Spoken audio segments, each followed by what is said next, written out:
Hey, hello everyone. It's Sarah Zalal, obviously, and it's Monday, so I'm back on my show. This is my show, by the way. If anyone decides to ever take my Mondays, tell them this is Sarah's show.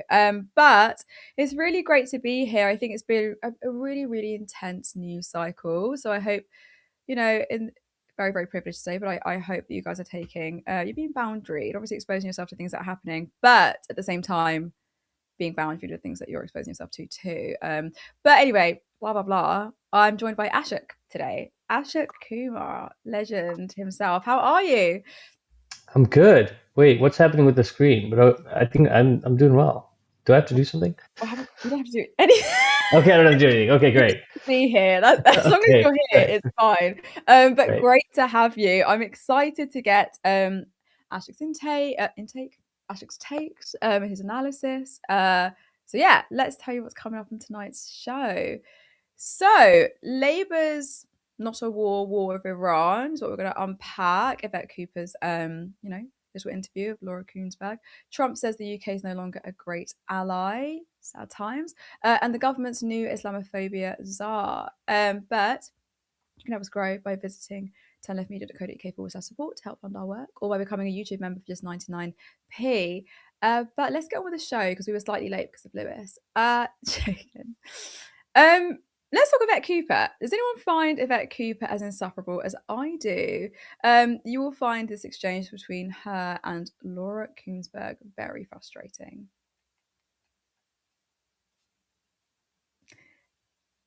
Are we? The reality is that it is complex, the situation that we are facing. Okay. So, of course, we didn't provide the support for the initial strikes that took place, but we are responding and taking action, including military action, to provide defensive support to partner countries. Are we at war? Because that's the right thing to do. Are we at war? Well, we are providing defensive support in a conflict. And that's, I think, the way to describe it. We want resolution. Well, we are at war. We want to see resolution of this conflict as swiftly as possible, but we are, and our armed forces, our RAF, who are doing an excellent job, and I pay tribute to the work that they do. They are flying defensive strikes, including they have taken strike action against the drones and attacks that those countries are facing.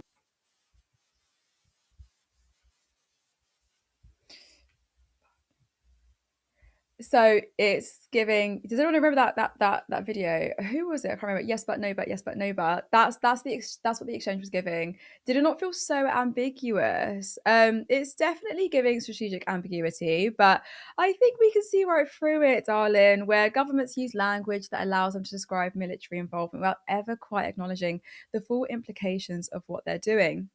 Kuenssberg asks, Kuenssberg asks Cooper whether Britain is at war, and Cooper responds with that the UK is providing defensive support in a conflict. Defensive support is a really interesting choice of words, I think. It's like Britain is somehow standing on the sidelines rather than participating directly. But when Kuenssberg presses the question again, Cooper adds that RAF aircraft are carrying out what she describes as defensive strikes. And you must think we're a little dense, Cooper, like blurring the edges like this. Britain is not at war, but British jets are flying strikes. Britain is not fighting, but Britain is participating. Like, make it make sense. It is effectively a kind of sorry. I think there's issues with tech, but it is interesting when you have ministers insist that they're not actually in a war. It feels quite gaslighty, and I think we've spoken about this on previous shows last week in Curtis's show. I think we have to go back to the familiarity of it all because British governments have historically been very careful about the language they use in early stages of military involvement. The last time a Labour government was managing public expectations around military involvement abroad was in the early 2000s, as we know, when Blair's government aligned Britain with the US in the invasion of Iraq. Parliament ultimately voted to authorise that intervention on the 18th of March 2003, clearing the way for British forces to join the war. Now, I'm not going to read this. I don't know why it's not showing. I'm not going to read this out entirely because we don't need reminders of Iraq. And I'm not trying to say the situation today is directly identical to Iraq. But I think what is striking is the familiar pattern in how governments talk about military involvement. conflicts are first described as support, then assistance, and then there's like defensive participation, where you want the conflict to be resolved, conflict be resolved, all whilst avoiding the political weight of the word war for as long as possible. And I think the danger with that approach is that escalation can happen quite quietly. The public is told the country is not at war, whilst the reality on the ground gradually begins to look more and more like it. And there is another uncomfortable element here as well, because this is not the first time Yvette Cooper has been willing to deploy the most serious powers of the state. Like, I don't trust her. I don't think anyone should trust her, lest we forget what she did when she prescribed Palestine action under terrorism legislation, one of the most extraordinary tools available to the government, later being ruled as unlawful. And I think that should matter in the context of today's interview, because it raises this broader question about how this government approaches power. Decisions with significant civil liberties implications are taken quickly and framed as matters of national security, and only later subjected to legal scrutiny later. But for many people like us, I think Yvette Cooper arguably maybe could have been seen as someone who was quite serious, and then I think she's fallen in the flanks a little bit, not even a little bit, a lot. So I think moments like this are why that reputation is starting to look increasingly fragile. She's really done herself in there. But call me a bit simple, but here we have Cooper, a senior minister, performing a linguistic balancing act where Britain can conduct military strikes without ever quite admitting what that actually implies. And again, forgive me for being maybe a bit simple, but why British jets carrying out strikes, and why we're not calling it what it is? If we're involved in a conflict, why is the government so reluctant to say so plainly? Anyway, I spoke at you for ages. Let's bring Ashok in, because I think he's got more insight than I do. He's been immersed in all of this. But I want to get your thoughts. Like, why use phrases like defensive support and defensive strikes? Why that?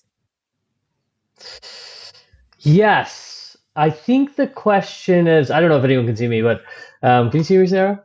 All right, great. All right, I can't see myself. So I think that basically it's silly to say defensive, and I think Lamy got away with it when in 2024, when there were the series of cases over the genocide in Gaza and Britain's contribution to that, in terms of arms, they made this distinction between defensive and offensive military equipment, which we know isn't the case, especially in a situation where a country is committing genocide. And you've seen the same debate happen in the US. It's a completely confected debate. So, for example, in the US, we have people like Alexandria Ocasio-Cortez, who says, I will fund defensive weaponry. Israel's defensive weaponry, for example, here is the Iron Dome or the Arrow system or the David Sling or any number of missile defense systems that they have there. Those missile defense systems aren't defensive because they don't allow the opponent to use any mechanism to prevent that genocide from happening or that violence from happening. So if you are a country or an entity or a state that is able to prevent anyone from opposing you, that means that you're able to perpetrate any violence without any accountability. So there's no such thing as defensive and offensive. And look at what happens with Iran. Iran is the victim of an act of aggression. Well, acts of aggression since 1952. I mean, the democratically elected leader Mohammad Mossadegh, who had 94% public approval in 1952, was elected leader in Iran, led by Britain. They deposed him and imposed the Shah because he wanted to nationalize the oil. That since then we've intervened both covertly and overtly in Iran. And so Iran's response to that, using missiles to prevent a greater violence, you can't defend against that, because every time you defend against that, if you prevent them, if Britain prevents drones and missiles from attacking bases that are blowing up cities, killing children, and killing the leaders of Iran, that's not defensive. It's allowing the West and allowing Israel to obliterate Iranian cities and their leaders with no way of them responding. So there really is no such thing as offensive and defensive. They got away with it during the genocide, and they're continuing that story now. And I think the reason why Starmer hasn't gone full-throated support for the U.S. and Israel here, even though, when you look at, for example, Yemen, Yemen they stop they do the Red Sea blockade. It's the first time in history that you have a naval blockade from an entity that has no navy, and they successfully do it in solidarity with the Palestinian struggle, and to sort of end the genocide. And so Biden goes in with a coalition of 20 state countries, 7 of them who don't come out publicly, which are Gulf states, and they start bombing. Trump goes in on his own, and Starmer supports him. That, again, is an illegal bombing. There's no UN sanction, and there's no threat of violence. That makes it illegal. They do that, and there's no indication that Trump even asked Britain to do that. There's no indication that Trump even asked Starmer to do it. And so with Iran, Trump really wanted, obviously, coalition partners, and they assumed that Britain would join in the same way. And they're doing this offensive defensive thing and allowing them to use their bases. So for all intents and purposes, Britain is part of this war. And so I just think it's yet to be seen whether they'll continue, because originally they weren't going to join at all. Then they said they'll join. Now they've gone back to defensive. It's that kind of dithering that you see from Starmer, that both means that he's looks like a kind of pathetic, obsequious factotum to the US, but he also does the bad thing, which is like be part of an illegal war of aggression against the Iranian people. You can say defensive offensive. It's illegal under international law, and Britain is contributing to it. That's it. There's no offensive defensive. Under international law, there's no distinction between offensive and defensive weaponry. Like if you're supporting the Nazis, for example, with defensive weaponry, that's still supporting the Nazis to do what they want with no ability to hold them accountable. I find that, like, easy on Starmer, by the way, just for a second. Oh, I'm not there.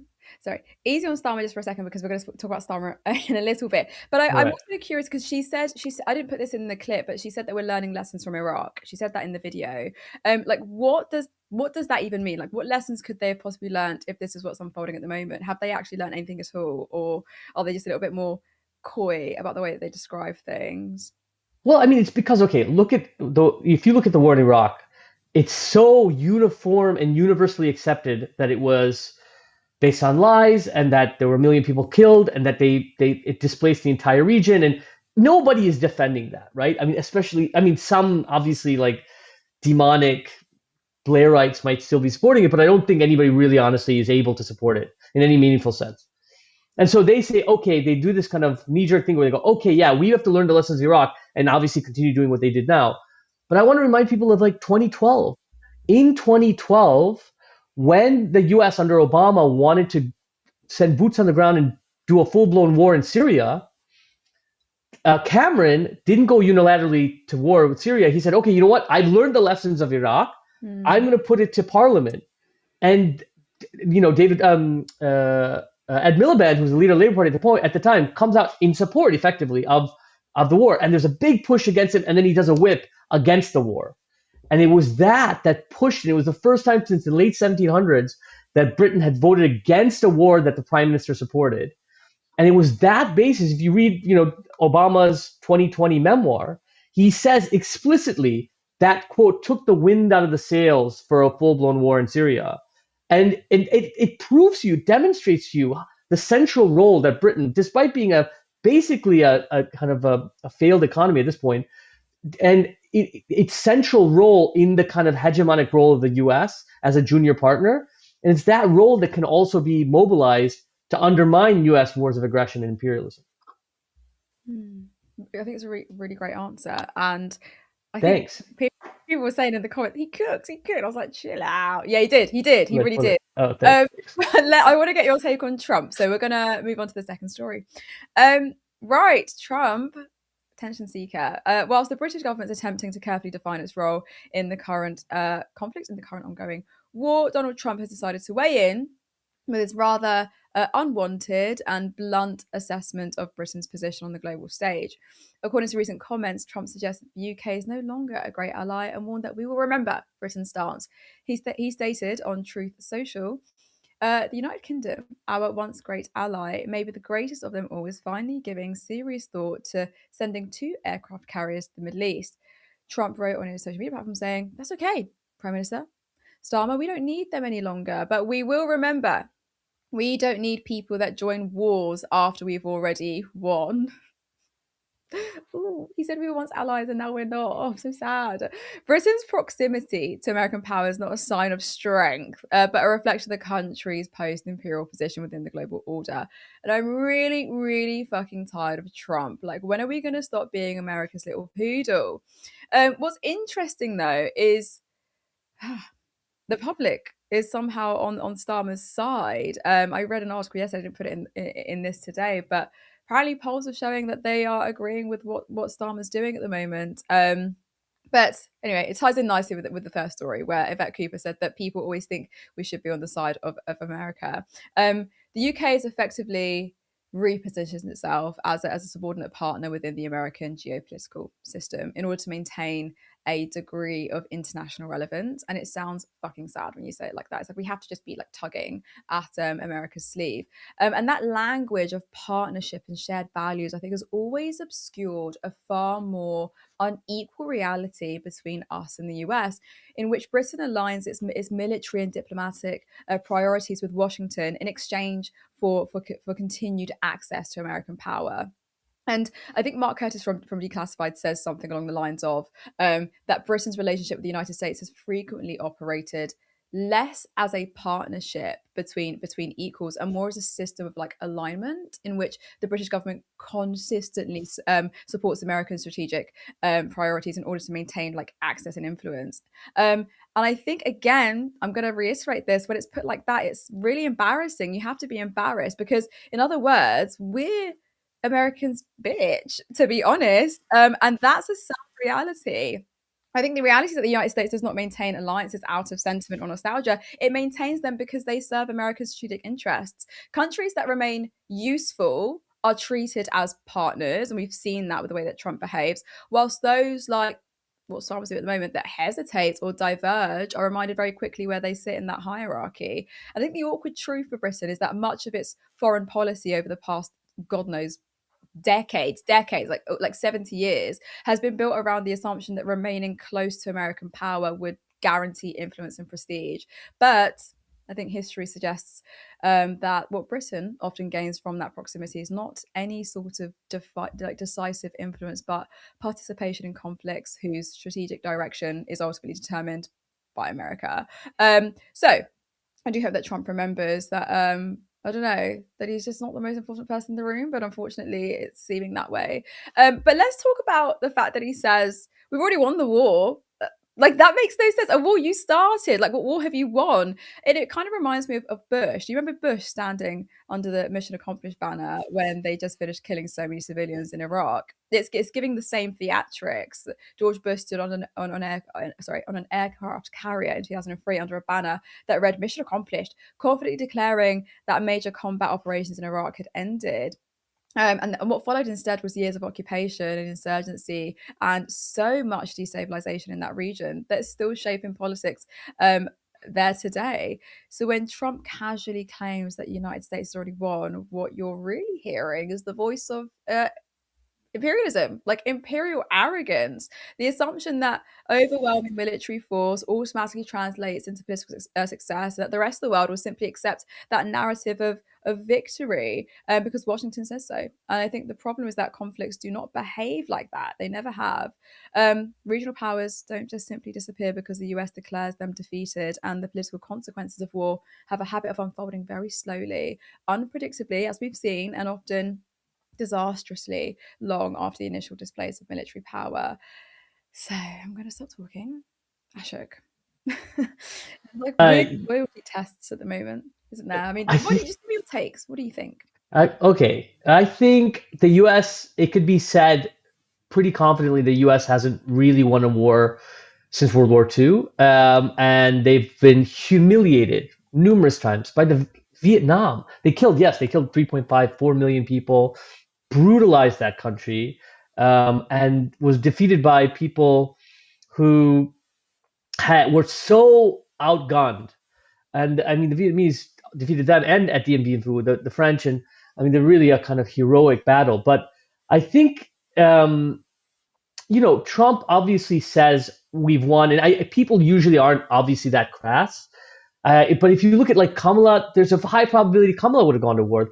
Hillary Clinton said, if Iran threatens if Iran threatens Israel, we'll obliterate them. That's a verbatim quote. We'll obliterate them. So the point is that Starmer and the French president and Germany and others feel uneasy about joining someone like Trump because he's crass and because he's grotesque. But they would have probably been more likely to join someone like Hillary or Kamala. Just as Biden got 20 people to join the Yemen campaign, a bombing campaign, which again is totally illegal, Trump only got Britain. And just as, for example, in 2019, when Trump cut UN UNRWA funding from the UN Palestinian Rights Section, UNRWA, when Trump cut it in 2019, every country condemned it. Europe doubled their funding. I think Spain tripled their funding to make up for that loss of funding. When Biden in 2024, in the middle of a genocide, cut UNRWA funding, again, 20 countries, including all of Europe, cut UNRWA funding. What does that tell you? It tells you the role that Trump plays because he's so destructive and because he's so crass, because he's such a buffoon, and because he's so fascistic in his rhetoric, in many ways alienates the empire coalition in a way that other people haven't. Of course, he's a terrible person.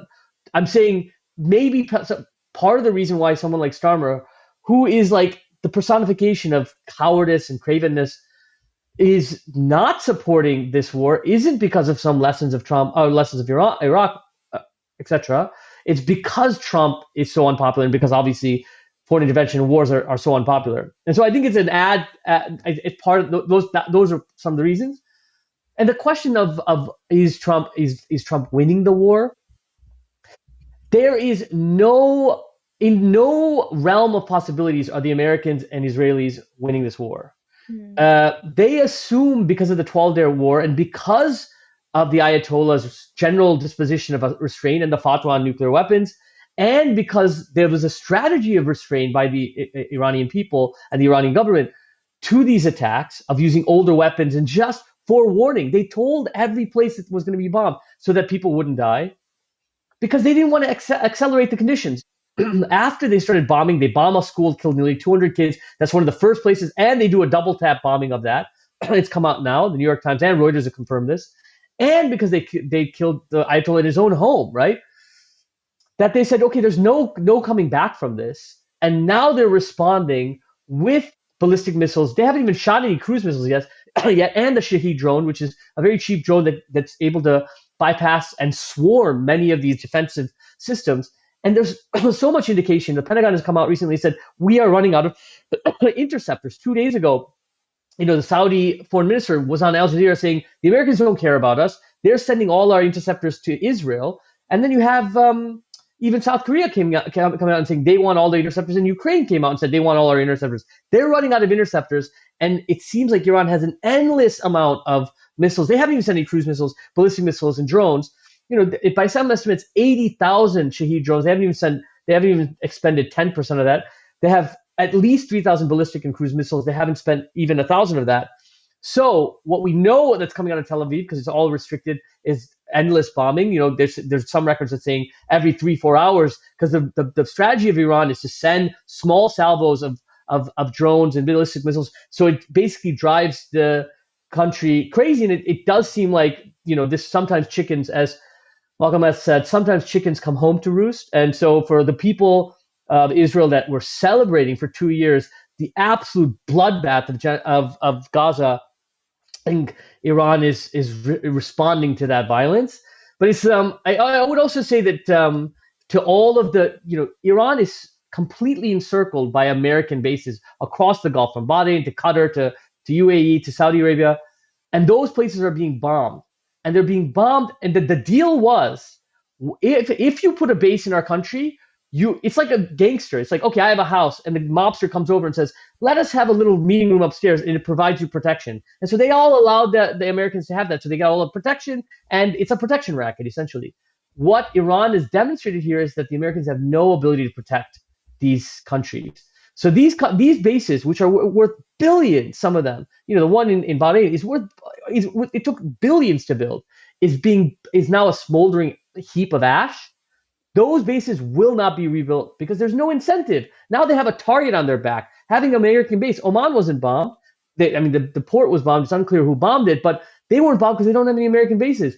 So it's like what was supposed to provide you protection is now a liability for attacks. So the Trump administration, Trump only has really three options. He can walk away and say mission accomplished, but we know, and it's come out recently even in the BBC and Scott, that the Americans have asked to meet for ceasefire negotiations at least 3 times, 4 times through Oman and others. Why would the Iranians meet them? In 2015, they signed an agreement with Trump. That's broken by Trump. With Obama, that's broken by Trump. Last year, they're negotiating deals. They're bombed in the middle by Israel. And they're in the middle of negotiations now with Oman, and they're bombed in the middle of that. So there's no reason for them to negotiate. The reason the Americans are asking to negotiate is because they're losing, and they're losing badly, and they're losing allies. And I'll end with this. There's 3 options. One is to say mission accomplished, but there's no guarantee the Iranians will stop throwing missiles. And the interceptors are going to be done very soon by every indication.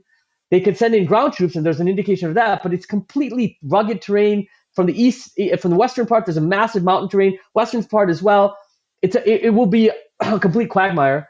And the last one is the nuclear option, and we just pray that doesn't happen. Once we start venturing into that train of thought, I then become very existential, because I'm just like, it just makes it, I then start spiraling a little bit. I was speaking to my dad about this recently, because we're both equally obviously very, very frustrated with Trump's entire existence, and that's my own personal opinion, not 10 left, but I'm really, really tired of his whole existence. And I keep asking, how the fuck does he keep managing it? How it's not normal. It is not normal to kidnap a president, to kidnap a leader of a country and replace them the next day. It's not normal to then say, yeah, like I fucking tweet, and then like, you've lost and you were no longer allies, and blah blah blah. Like, I'm upset with you, this, that, and the other. Like, none of this is normal. Like, I really don't know if anyone's. Maybe I'm being really harsh. I know that 10 Left community are, and everyone who comes here is, but I find that there's not much shock going on. I don't think people are angry enough about what's happening at the moment. I just need more visceral anger at the state of affairs that we're fucking dealing with at the moment. Anyway, there was one question I wanted to ask you, just one more, sorry. Polling at the moment is on Starmer's side about how he's dealt with this whole situation. People are very much in favour. I think that 46% of people, around 40-something% of people are all in favour for the defensive strategy that Starmer has adopted. Will this shift things in terms of the way that people look at Starmer and how he's dealing with this war, or is this not really going to help his I think that with the proportion of people that vote on these questions, I don't think there's any indication that it'll make that much of a difference. It's like it's a question of like, like in America, for example, the National Rifle Association, even though it's like only 3 or 4% of people care about that 4% is a crucial voting block. Here, the proportion of people that really care about the issue of foreign policy are either hawks who don't like him, or are who vote on this question are people who don't want war. And we know that those people hate Starmer, especially when you have a clearly much more anti-war and hopefully soon anti-imperialist Green Party. We like in the sense that we don't support NATO, of course, but I don't think it's going to make much of a difference. I mean, even with this, he looks completely sniveling. Like, he looks like he just looks like a cretin. He doesn't look like someone who knows what he's doing. He's just such a detestable character. Every time he's on, when he tries to look serious, he looks kind of like very constipated, very wound up. So there's nothing that exudes the kind of confidence. People, even though obviously the public supports some of this one policy he's done when he's been floundering this entire time, I don't think it's enough to change course. Sorry, because it's true, he does look constipated. He always looks really confused, and he always looks disgusting. He just looks disgusting. I mean, he always like falls over as well. Like, there's a compilation, there's a video of compilation of videos of him just always tripping up, and I think obviously he doesn't have control over like how his face looks, and like, you know what I mean, like maybe but he's just so, it's because he's so insincere and he's so cynical, and his face, when he tries to make it look like he's not, it just looks way worse. And it's just like, and now he's reached a point of no return. People hate him. You can, if someone slightly dislikes someone, it's like, okay, yeah, we can come back to that. If people are like, this guy sucks, this guy's a real piece of shit, then it's really hard to come back from that. You can't go from piece of shit to like. You can go from piece of shit to like maybe a little less of a piece of shit, but you can't go from piece of shit to we're gonna now vote for him. Like, that's not gonna happen. You're right. They're gonna get absolutely bodied in May, and I can't wait for it. I'm like on the edge of my seat. I'm just literally on the edge of my seat. I want the full scale destruction of that absolute sadistic party. Yeah, it will be a spectacle. So I'm excited to see what happens with that. But yeah, he's a spineless freak. So I agree. Before we move on, it's 2026, and we really want this year to be big for Turn Left. We want to be more ambitious than last year to really put us on the map. Literally this weekend, Kirsten's in the Netherlands. Sorry about that. The Netherlands, like he's this whole team is working incredibly hard alongside their full-time jobs, and we want 2026 to be the year that we can actually have our own studio and do the things that we're already doing, where we can interview all of these incredible people and put content out for you guys, but also for our contributors to be paid for the work that they do as well. So your support over the years has been incredible. It's been amazing, and we're ready to kind of take this to the next level. So we rely on small donations, as you know. So if you want to be part of a media organisation that seeks to destroy the oligarchs, then please head over to turnleftmedia.co.uk/support, and there you can support us monthly on Patreon. There is another link for a one-time contribution. You can also become a YouTube member for just 99p. Also, I actually don't even need to say this, but I reached my fundraising goal. So that's thanks to you guys as well. So London Marathon fundraising goal is already achieved. So I'm really grateful because a lot of you contributed to that. And now I just have to actually run it. So I need just well wishes, like no money, just wish me well, because I don't know if I'll make it. But on to our third story. According to leaked details of the government's social cohesion strategy, ministers intend to create a special representative tasked with championing efforts to tackle hostility and hatred directed at Muslims. Now, at first glance, it sounds like a fairly straightforward attempt to tackle Islamophobia, but remember, it's coming from the Labour Party, who are the Labour Party. And given the reality of anti-Muslim hatred in Britain, that would obviously be welcomed. But once you actually look at the details of what the government is planning, the picture becomes a little bit more cloudy. Because according to a leaked draft of Labour's new cohesion strategy obtained by The Spectator, the plan does not just involve appointing a representative to tackle anti-Muslim hostility. It also includes a much broader programme centred around counter-extremism, integration, and national identity. The Spectator stated that what did they state? The 47-page paper features a crackdown on extremism and names Islamists as the biggest threat to community cohesion. Also outlines fresh demands that new arrivals in Britain seek to integrate and speak good English, described as a fundamental basis for participating in society and an expectation of those who wish to call the UK home. Can we unpack the term cohesion strategy, particularly when this government has been so divisive? It's so difficult to take seriously coming from a government that spent so much of its time amplifying the very definitions it now claims to want to solve. You cannot spend months leaning into the rhetoric on the right about culture and immigration and social tension, and then suddenly present yourself as the architect of national cohesion, as though the political climate you helped shape has nothing to do with the problem. The whole thing is fucking absurd, because how is the government simultaneously announcing an anti-Muslim hostility czar whilst framing Muslim communities primarily through the lenses of extremism and like integration and social cohesion and national identity? Like, how are you acknowledging a problem that we already know persists, so much so, aka Islamophobia, but in the same breath treating Muslim communities as a central site of security and cultural anxiety? The document has this really weird tension running through it, and that tension runs consistently through, because like I said, like, on the one hand, the government says it wants to confront hostility directed at Muslims, but on the other hand, the same strategy places heavy emphasis on policing extremism, demanding integration, and a form of like blasphemy protection. So what emerges is not simply an anti-racist initiative. It's this weird like wider security and cohesion agenda in which Islamophobia sits alongside concerns about extremism, and that's an unsettling thing to kind of swallow.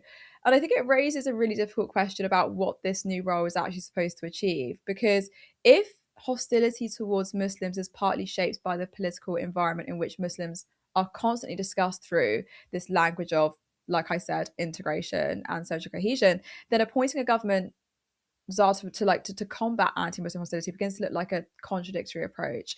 So I don't know. I think that's something that we need to interrogate. And I do think at the heart of Labour is conservative reform rhetoric. We know the Overton window shifted quite right, and they have pandered towards that. So instead of them challenging the politics that have turned questions of identity and migration into like permanent sources of social tension, the government seems to be trying to manage those tensions by partially absorbing that framing, and then kind of just still going to the right.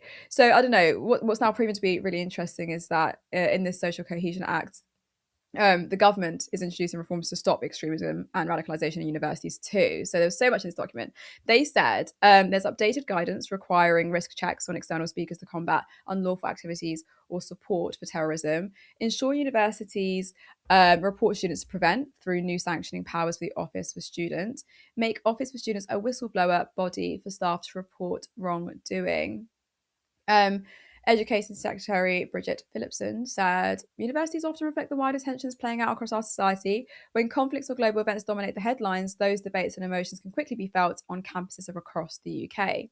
We know our institutions work incredibly hard to support their students and uphold the law, but it is vital they continue a zero tolerance approach to those who incite hatred or draw students into terrorism.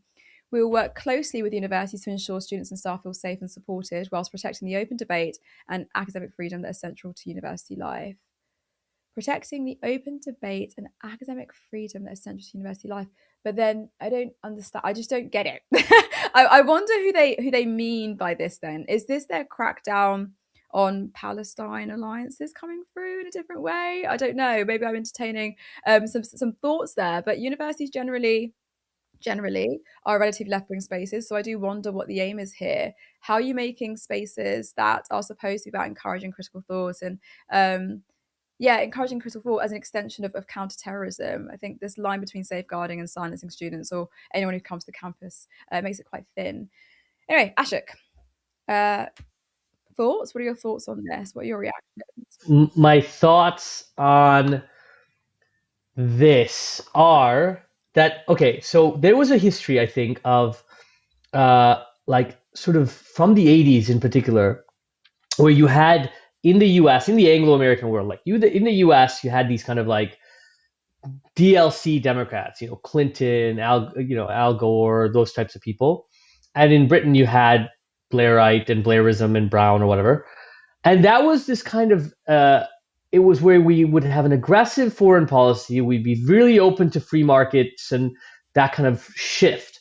But domestically, we would do all this sort of diversity programs and that kind of thing, right?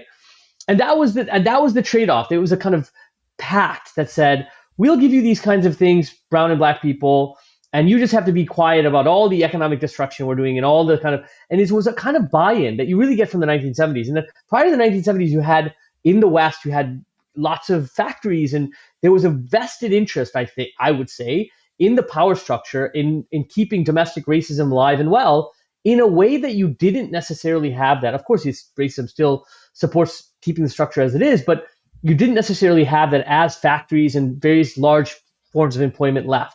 And so in the 80s and 90s, what you see is this kind of shift where imperialism and global trade and globalization all has to be absorbed domestically, but domestically, it wasn't necessarily to have the same kinds of reactionary politics, chauvinism, etc. So they would get buy-in from maybe middle class or upper class or the black and brown people, where they say, oh, you get in this position or that position here or there or whatever. And so that was the trade-off. And what you see happen with Starmer recently is you've seen a full-blown genocide where the government has completely supported everything of the actions of Israel. And domestically, they've seen a huge backlash against that. They've seen brown and black communities, especially brown communities, but also black communities and other communities react so negatively to that. You've seen the electoral impact of that. And they're starting to revive the 90s era kind of politics of trying to get buy-in from a kind of brown bourgeoisie or a black bourgeoisie, where they say, okay, yeah, we really care about these kind of domestic issues, etc. But they don't realize that for most people, it's not like, I would say, I can't speak for everyone, but for most people, there isn't this huge disjuncture between a brown person in Britain and a brown person in Palestine, right? Like, they want to create that division and they want to benefit from that division. And so I think a lot of this motivation is just that cynical strategy of the 90s. I think it shifted really after 7/7 and 9/11. I mean, there was a kind of South Asian diaspora culture that was thriving in Britain in the 90s and even in the late 80s, curry and shows and this and that. And that kind of goes away. And I think, if you read Edward Said and others, it would be like, you can't disarticulate the domestic sphere from the international sphere. But there is this kind of strategy that you see really by sections of labor to say, okay, we're going to be, electorally lobotomized if we don't actually reinvigorate, not in terms of class demands, not in terms of war or anything that people actually care about, but in terms of getting that buy-in from that kind of creamy layer of brown people and black people, and through that buy-in, get hopefully kind of block votes in crucial seats. And I don't think it's going to work. It's not a strategy that we're well beyond that. It kind of may have worked a little bit back in the day, but I think it's now we're out of that. Identity politics of that form is gone. I mean, it was, even when you look at East London, when George Galloway beat Una King in Bethnal Green and Bow in 2004, they would be like, Blair's would be like, we've offered you all this stuff. We've given you jobs and this and that. It's like, no, you've murdered 1 million people. Well, it wasn't 1 million by then, but you're murdering people based on wars and lies. And that matters to us way more than, some clientelist patronage network you want us to be part of. Well said. I'm not even going to add on to that, but I think it's because that was an extensive analysis. It was very, very in depth. But yeah, agreed. And I love your references to Said. So yeah, brilliant. But let's get on to the comments, because I know that we started a little bit late tonight. Hey. Wow, they love it. They love the apartment. That's good. Hello, everyone. You don't put big lights on. Sorry, let me just sort that out. I'm on my laptop, not my usual setup. Let's just cancellation. Hello, everyone. So I sort of jumped in halfway through because we had a few issues with internet. So I haven't really kept up with the show in the latter half. But I'm sure it's been a fantastic show. As Ashok pointed out, there's been a lot of comments, especially from Becca, who's said this a couple of times throughout the show, how amazing your backdrop is. And I agree. Incredible. It's lovely. I mean, Becca says, that's one sexy apartment, fine foliage, art and books, intellectual, romantic styles. Foliage, it's quite funny. So sexy, yeah. Yeah, you've got a sexy apartment and an intellectual romantic style. Nice. Yeah. I love that. Thanks, Becca. I appreciate that. Very humble. Yes. Let's go through the super chats. Let's start off with a very good friend and regular Michael. Has gifted a Turn Left membership. Rabid the Nabid. We get some funny names. Was the one who received the said membership, and Michael also gifted another membership. We have Green Menace. Oh, that's interesting. That must be a new update, because obviously the Green Menace attack line from the Labour Party is gifted a membership as well. In fact, Green Menace then came on and gave another membership. Not really Rachel Atwood. With a $5 super chat says, how does Blair have the nerve to show his face in public? Why is anyone seeking his opinion? Keep him away from Starmer no matter what. He's dangerous. And it wasn't Tony Blair, but I did note that Alistair Campbell was suddenly in favour of this war, because he loves war. In fact, actually, Tony Blair did say that too. So both of you, how sick and tired are you of the so-called rare interventions from Tony Blair? He just needs to get the fuck out. Like, I don't even know why he's still hovering round these spaces and giving his input. And does anyone take him seriously at this point? They know what he did with Iraq, or are we the only sane ones that know what's happened? Well, he's just a ghoulish kind of vampire-like creature that smells the fresh blood of innocence, and then just like from his crypt, he's like the crypt keeper from Tales from the Crypt. He just like gets reanimated, like, more blood, need blood. He only comes out when that happens. I mean, look, that's the way he survives. That's the way he survived 1,000 years. So who am I to judge? Like, you know what I mean? Like, I'm not a vampire. I don't know what it's like to be like a vampire. But yeah, he just smells the blood of innocent. Oh, what, Iranian children? Yes, yes. Give me blood. He's a terrible person. He's a monster. He's a monster. Like, I genuinely, I don't. There are some people, like, you know, the philosophical question of some people born evil. I do genuinely think that evil just is in that man. Like, you think evil? Yeah, I think so. Yeah, man. Evil man.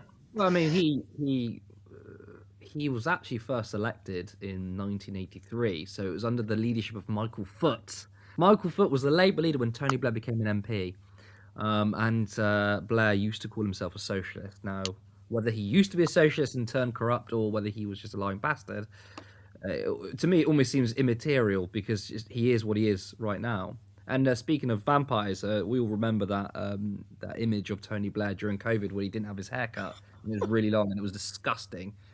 And by the way, the way you emphasize disgusting. Yes, look, this is woke 2.0, right? We can go in hard now. We don't say, oh look, don't go after people's looks. War criminals are the exception. We can go after. Oh no, wait, bro, was that part of woke? I thought I was going after this stuff. Yeah, but in the middle of you woke. Were probably not, you probably would have been cancelled during Woke 1 then, maybe. I don't know. I was trailblazing during Woke, clearly. Woke 2, love it. Yeah.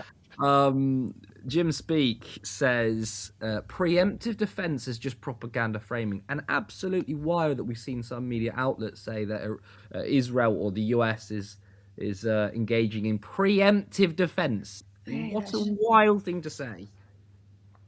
Well, the Israeli defense minister came out and said, we were going to preemptively attack Hezbollah, but Hezbollah preempted our preemption. So sometimes it works. Sometimes you preempt the preempt.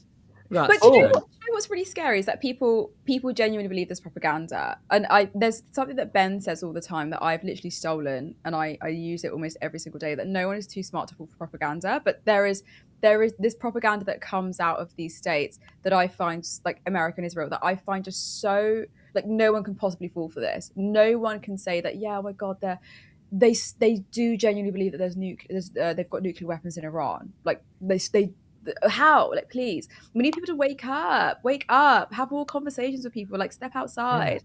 But we need people to wake up and be like, Iran should have nuclear weapons, you know? Look, I mean, I don't know. I'm just saying. I'm just throwing ideas out there. I'm like, Israel's got 500 nuclear weapons. I don't know. Shouldn't Iran have it? Oh, they'll become Gaddafi if they don't, you know? Gaddafi gave up his nuclear weapons program, and then they shanked him in the street. Yeah. It's horrible. And that's the thing, like, as someone who's against nuclear weapons, right, in this particular time, you can't blame Iran for wanting nuclear weapons because, as you've just shown, it's the everyone talks about nuclear weapons in terms of Russia and Putin, sure, but no one's talking it in the sense of what about the US and Israel. And the thing is, they're making Iran producing nuclear weapons more likely. You know, Obama, as much as I despise the man, did have the nuclear deal with Iran, and then Trump came in and ripped up that deal, and now, of course, they've began an offensive warfare against Iran. I mean, you're basically telling these people, yes, have nuclear weapons. It's crazy. I mean, the only thing that was preventing Iran from developing nuclear weapons, really, because it's not because they're like, we want to destroy the world, we're so evil, la la la. It's because they have been under threat since 1952 by big Satan and little Satan. And so they're like, they have a right to self-defense against countries that have threatened nuclear holocaust against them for decades. So the problem is that, I mean, not the problem, but the issue was that the Ayatollah had put a fatwa on developing of nuclear weapons because they said it's un-Islamic develop weapons that are so horrific. That fatwa has died with the Ayatollah. So if Iran, and it looks like Iran will not only survive but will thrive out of this recent war. I mean, not notwithstanding all the death and destruction that's going on in Iran. But if that happens, almost certainly, because right now what you have is, I don't want to take too long on this, but the threat of violence is what keeps countries from developing nuclear weapons. They've, of course, signed on to multilateral agreements that say that they won't do that in a way that Israel and America haven't. But if that's really, there's no, Marx famously says, between two rights, force decides. Those agreements don't matter. It's the force that really determines things. Now, if Trump walks away from this or loses a ground invasion, there's nothing that will enforce that. And almost certainly, unless Iran is insane, they would develop nuclear weapons. That's not me encouraging it. That's me saying that's the only way they prevent violence. It's not encouraging it. In fact, maybe the fat wall was the woke 1 era, and now in woke 2 it's like, no, let's have our own nukes. But like, it's absolutely true. It's not about encouragement, but what do you expect? And especially when the US and Trump is basically saying the international law doesn't exist, might is right, what matters is muscle, then you are literally telling other countries, well, you better weapon up. The same in regards to Nicolas Maduro, that, we could just go in and kidnap someone, right? Well, I'll tell you what. That's his world now, right? And don't moan. Exactly. If the Soviet Union had allowed Cuba to keep their nuclear weapons, then they wouldn't be the victim of a starvation campaign by the U.S. empire right now. Yeah.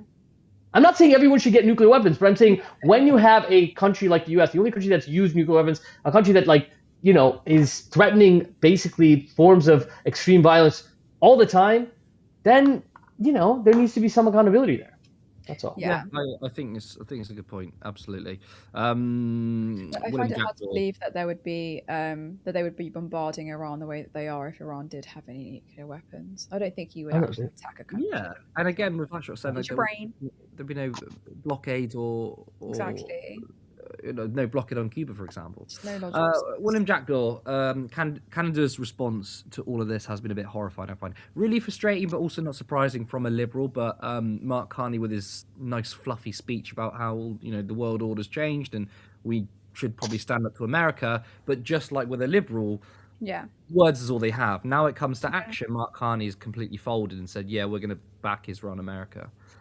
So in a way, it's horrifying, but also not horrifying, because I'm not sure anyone here is surprised that a liberal does a liberal thing. Exactly. Yeah, exactly. I mean, we have a phrase in Kannada, my language, that goes "Bettada melandu mane madi mrugayandeyandeyya." It means build a hut on the top of a mountain. You can't build a hut on the top of a mountain and complain about the roars of the tigers and the bellowing of the elephants. You can't take a liberal like Mark Carney and be like, why is he a warmonger? Like, that's just part of the DNA. Yeah. You know what I mean? That's actually really good part of the DNA. Phrase. Yeah, it's great. It's a great little song, actually. You sung it beautifully. Thank you so much. Thank you, man. I was like a songbird, right? Yeah, I was like a songbird. He said you sang it beautifully, like no enthusiasm in his voice. But granted, Curtis is really tired, bless him. Yeah, I'm going to address that in a minute, because some people in the comments think I've been taking a holiday. Not really. Outward says Kamala wouldn't have gone to war in Iran. Now, I think it's an interesting comment because, of course, there has been a lot of discussion around how the Democrats and Republicans largely on foreign policy is like a uniparty, and when it comes to Gaza, there's pretty much no distinction. I mean, like Kamala Harris literally lost that election. I think one for not really doing anything on the economy, or even offering a populist economic stance, but also two, just saying, yeah, we're going to support the genocide. But Rachel Atwood says Kamala wouldn't have gone to war in Iran.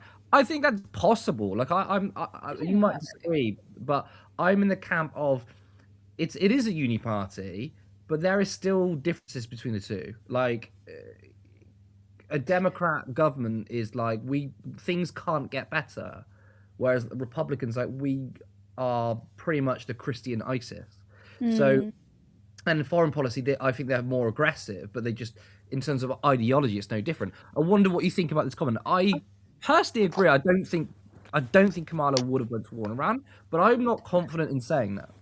Yeah, I wouldn't lean to. Maybe I don't know. Maybe Rachel's being sarcastic because I read it. I was like, come on, I would never go to war in Iran. But I was like, no, I think she probably would because I don't think she has a track record of being like a very strong anti-war track record. No, absolutely. There really isn't like evidence of that. So, and I think if anything, her political career kind of suggests the opposite. I mean, I'd be entertaining hypotheticals here, but she generally followed the Democratic Party's mainstream foreign policy line rather than like ever challenging it. And under Biden, I think she was definitely part of that administration that maintained heavy sanctions on Iran and continued military operations across the Middle East and supported like Israel and Saudi, despite like their own regional escalations. So I don't know, like maybe it's wishful thinking to think that she wouldn't, but I don't think that anyone who leads America is actually someone who's rooted in morality. Like they're completely shaped by these institutions and the things that surround them. I think all they do is campaign with one tone, but govern within the constraints of the US superpower. And so I don't, yeah. And I think that's kind of stayed consistent with Obama and Trump and then Biden, and it probably would have been the same with Harris. Sorry, go ahead, Ash. I would say that if you look at the record, and Elizabeth Warren came out yesterday or the day before in an interview saying every president, I think for the last 35 years, Iran's been trying to get this, and Trump is stupid, and he made it happen. There's some truth to that, Trump, he's not just stupid, but he's just like, he's kind of hubristic, and it's almost libidinal, right? He's like, I did this to Maduro, and I'm going to go to Greenland, and I'm going to starve these people. It's that kind of narcissistic wound that's libidinal. It's the way that like it feels like you're on cocaine for him, I imagine. But I think it's like, I think it's kind of pathological, this kind of feeling of assertion. It doesn't have to be war, but it can be asserting yourself and validation, etc. But I would say that, so there's something distinct about Trump, but there's also something distinct about the current moment. So it's possible that if October 7th, 2023 happened under a Trump administration and Trump had supported the way the genocide the way that Biden did, we would sit around and say, oh, Biden would never do that. Yeah. The changing material conditions inform this. We didn't live in another time in the last, ever, in which Iran was responding to Israeli aggression with missiles that were raining down on Israeli cities. And so it's like America is totally invested. I mean, it's more dialectical than that. Totally invested from its very inception of Israel as a perfect choke point between Africa and Asia, especially around the time when this resource was being found and being made in the 1920s, 30s. So that oil. So it was a crude, as an empire was crumbling, as the World War II, the Americans are, kind of transfer of power happens. This becomes a crucial, that's the selling point, crucial military base. That's what Israel is. It's not even a proxy. It's a military base for the Americans. Now, of course, it's dialectical. Israel, it's not in America's interest to go to war in Iran. It's in Israel's messianic interest, especially because Iran supports the axis of resistance, which is, Qassam brigades and PFLP and, Hezbollah and Ansar Allah in Yemen. That's precisely why the Israelis hate them so much and want to destroy them. If they destroy Israel, if they destroy Iran, Israel becomes hegemonic across the Middle East. So it's precisely for that situation, which is very distinct, that it's very hard to say whether Kamala or others would have joined. But I think it's true to say that there's all these presidents who Kamala would just model herself off after, like Biden or Clinton or whatever, didn't go. But I think the material conditions mean that we can't say that with total confidence. Yeah, I think that's a good point. And Michael says, I don't think Kamala would have struck first, but I think she would have jumped in to back Israel. 100%. I think that's absolutely certain. Like maybe they wouldn't have struck first, but if Israel calls on them, America's going to come running. And actually, for all the talk about how Joe Biden wanted a ceasefire, when the leaked documents came out and showed that Joe Biden didn't push Netanyahu a single time on a ceasefire, he didn't even bring up a ceasefire. He's a disgusting, horrible man. Is absolutely vile and disgusting to not even bring it up. And then for the sickening, Democrats, it's sickening. We support a ceasefire. So, but ultimately, like it's one is more aggressive than the other, I think. But ultimately, they're down the same path of imperialism and capitalism. Right? There's not enough distinction. Sorry, let's get back to my comments. I've lost track. I think I missed the super chat actually.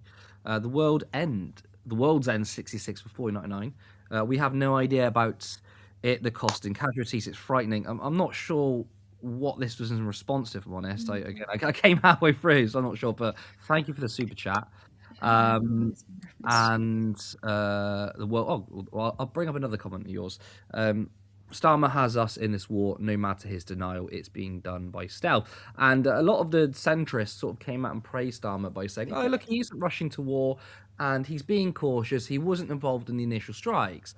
But the thing is, though, in February, just recently, Britain said we're not going to allow America to use our bases. Within a couple of weeks, we then said they can use our bases. And just a couple of days ago, Foreign Secretary John Healey has now said, yeah, we're going to send fighter jets. It is basically being dragged into war in a more stealth way. But for all the sort of centrist liberal pundits saying, oh, look, he's not Tony Blair, he doesn't have to be quite as overt as Tony Blair to understand that we are being dragged into an illegal war. We're completely complicit in this. Yeah.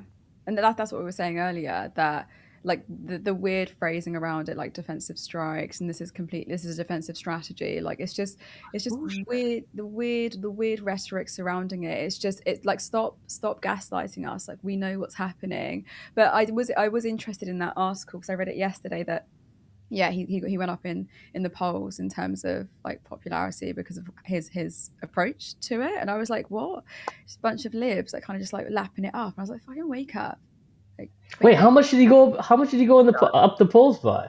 No, I've got it up here because I was trying to. Because I mean, like when you hit rock bottom, I guess you can kind of go up a little bit, maybe. But and I think it was like extensive, but it said that nearly, I think it was about 46. No, 46% opposed joining the war. Yeah, they did. No. I've actually read this so wrong.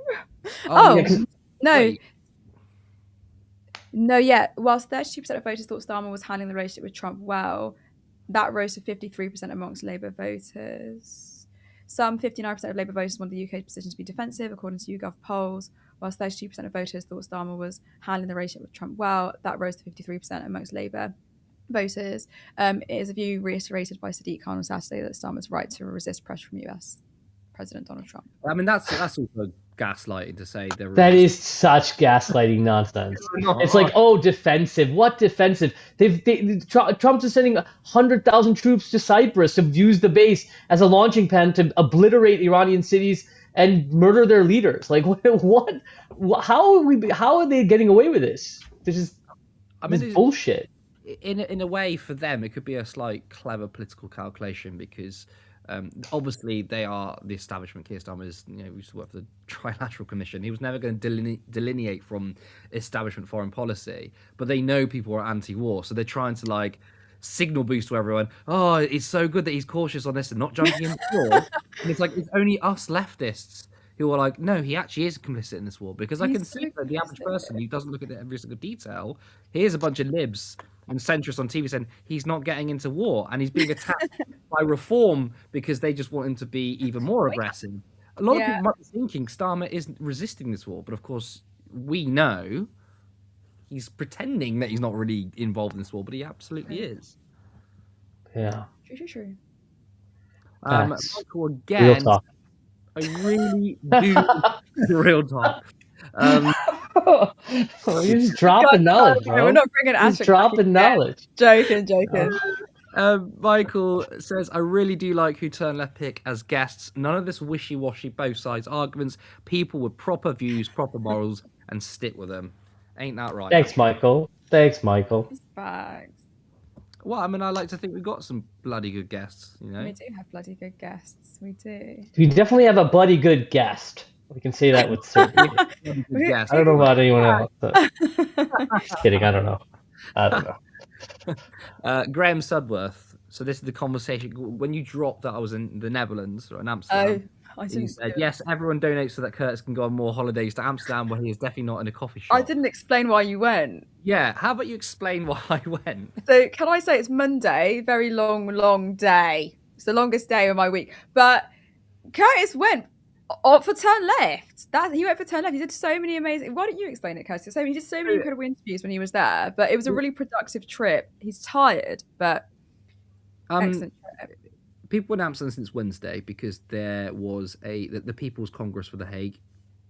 Multiple different ambassadors from different countries came together to talk about the genocide, of course. And then on Friday there was an event with Chris Smalls, the Amazon Labour Union founder, Jeremy Corbyn, Francesca Albanese, Sally Rooney, the writer, many other people. Greta Thunberg was supposed to be there, but she couldn't make it last minute. So basically, I went over to report on the event and got some interviews. But it was literally, I flew. Yes, I flew. All right, I'm not Greta. Like 4:45 in the morning, I got up, and then I got the train from Leeds to Manchester, and then flew from Manchester to Amsterdam, there for one night, and then flew back to Manchester, got the train back, and I just been knackered. And it was partly self-inflicted because, you know, we was with Progressive International. They work hard, but they also like to. Some of them like to get really pissed, and we did that. Okay, thank you for not saying play hard. I appreciate it. I was never going to say that. You were about to say that, and I was about to be like, close the computer immediately. Yeah, no. So yeah, I was doing that, but of course that doesn't stop the jokes, does it? Jim Speak says Curtis next ad read is now it's 20, 20, 20, and we are just infinite contributors who don't realize they're one being. Are you suggesting that I would smoke weed on camera? That's crazy. I don't understand it. Also, Jim Speak said Ashok is wonderful. To be honest, by far my favorite Canadian contributor out of the TL guests. He's not Canadian. Oh, I don't know how to break it to you. Not a Canadian. I'm from the big Satan himself. America. Yes. Sorry, guys. I mean, is it one of the good ones? Canadian. It's not bad. I mean, Canada isn't better. I mean, Canada's just like the cocked version of America. You know what I mean? I love that. Yeah, but you guys not as Canadians not as fucking imperialist, you know. That's true. Yeah, that's true. They just need to be more imperialist. Yeah. Seriously though, Ashok is very good. Is he on YouTube? Yeah, actually, do you want to point them in any direction? I did start this one so that you could have them follow you somewhere, anywhere. Yeah, well, I'm on Twitter at Brosov_Stalin. I made it in 2009 before like Stalinism's resurgence, so I didn't know. It was like kind of a jokey thing, like, you know, Brosov Stalin. But then now everyone thinks I'm like a hardcore Stalinist, which I'm not. Yeah, you are a hardcore Stalinist. Well, you turn into a bit of Stalin when you're debating our lovely friend of the show, Julia Hartley Brewer. Oh my god, yes. Very lovely woman. Yeah. Amazing. So good. Very good. Excellent. I've got one more comment and then we'll leave it, because I thought this is a really interesting one. I didn't know this, but again, not really. Rachel Atwood says, after 9/11, American Muslims were recruited into law enforcement in huge numbers to spy on their neighbors. I didn't know this. I didn't know that. I guess it's kind of being a turncoat to turn on your brothers and sisters in the name of American Empire. It's crazy. That is true. I thought I'd bring that one up. It wasn't a funny ending. But yes, thank you so much. That's so mean to not Rachel Atwood. You were like, I brought this up, and this not funny comment. No, not Rachel Atwood. I'm sure you're funny in many other ways. Oh no, yes, I'm sure. Yeah, I'm sure you're hilarious. That was a comment. Yes. So anyway, fantastic show, fantastic guests, fantastic comments. But I'm going to hand it back to you, Sarah. Yeah. Thank you. Cheers, Curtis. That was amazing. Great comments as ever from our community. Thank you so much. Ashok, you've been amazing as per bloody usual. So, wait, are you still on the screen with me? Actually, I haven't. Oh, sorry. Thanks, Sarah. Hello. Anytime. Yeah, honestly, thank you so much. Thank you. A great analysis as per. And thank you to all of you guys. Thank you. I know it's been Monday and you guys have had me. So it means that sometimes it's a bit scatty ratty, but the best sort of scatty ratty, you know, like a humbling scatty ratty. Anyway, this is why I was on this screen, because I wanted to read out this part. Obviously want this year to be big for Turn Left. I don't know what the ending is. What do I say at the end? Essentially, that I'm really grateful that you guys are always sharing the space with us, and your support is amazing, and that you can head over to turnleftmedia.co.uk/support, where you can support us monthly on Patreon. And there's another link there for a one-time contribution. But you can also become a YouTube member for just 99p. I will one day memorize that. I don't think it's happening anytime soon, because I've been here for over a year. So if it hasn't happened now, it won't happen ever. But thanks so much, guys. And I'll see you guys next time.